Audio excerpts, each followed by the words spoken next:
સુરત શહેરમાં મરી મસાલાની ગુણવત્તાને લઈને ફૂડ સેફ્ટી વિભાગે એક મોટી કાર્યવાહી હાથ ધરી।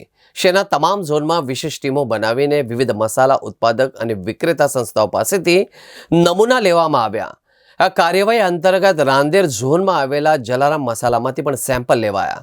ફૂડ વિભાગના અધિકારીએ કહ્યું કે ખાસ કરીને લાલ મરચું, હળદર અને ધાણા જીરું જેવા પ્રમુખ મસાલાના નમૂના લઈને પબ્લિક હેલ્થ લેબોરેટરીમાં તપાસ માટે મોકલી આપવામાં આવ્યો છે। તપાસ રિપોર્ટ આવ્યા બાદ જે તે સંસ્થા સામે ફૂડ સેફ્ટી અને સ્ટાન્ડર્ડ એક્ટ હેઠળ કાયદેસરની કાર્યવાહી કરવામાં આવશે।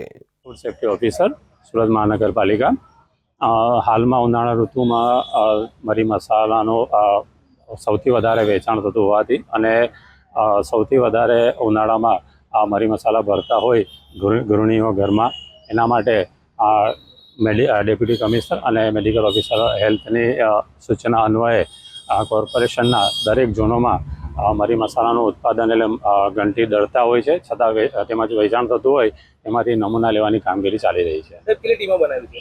હાલમાં 4 ટીમો બનાવવામાં આવી છે અને એ એક રાંદેર ઝોનમાં, એક વરાછા ઝોનમાં અને એક અઠવા ઝોનમાં આ મુજબની કામગીરી ચાલી રહી છે। કઈ રીતે આ લોકો ભેળસેળ કરતા હોય છે? ભેળસેળમાં મરી મસાલામાં ભેળસેળનું પ્રમાણ તો હવે નથી જોવા મળતું, પણ એના જે સ્ટાન્ડર્ડ જે નક્કી કર્યા છે ફૂડ સેફ્ટી સ્ટાન્ડર્ડ એક મુજબના, તો તે મુજબનું છે કે નહીં એના માટે નમૂના લઈ આપણે લેબમાં મોકલવામાં આવે છે અને એનો રિઝલ્ટ આવ્યા બાદ ફૂડ સેફ્ટી સ્ટાન્ડર્ડ એક મુજબ આગળની કાર્યવાહી કરવામાં આવશે। રિપોર્ટ ક્યારે આવશે ને ત્યારબાદ કઈ પ્રકારની નિયમ પ્રમાણે તો રિપોર્ટ 14 દિવસમાં આવે છે, પણ અમે બને એટલું જલ્દી રિપોર્ટ લઈ એ લોકો સામે જો એવી કંઈ ત્રુટિ આવે તો એની સામે કાર્યવાહી કરવામાં આવશે।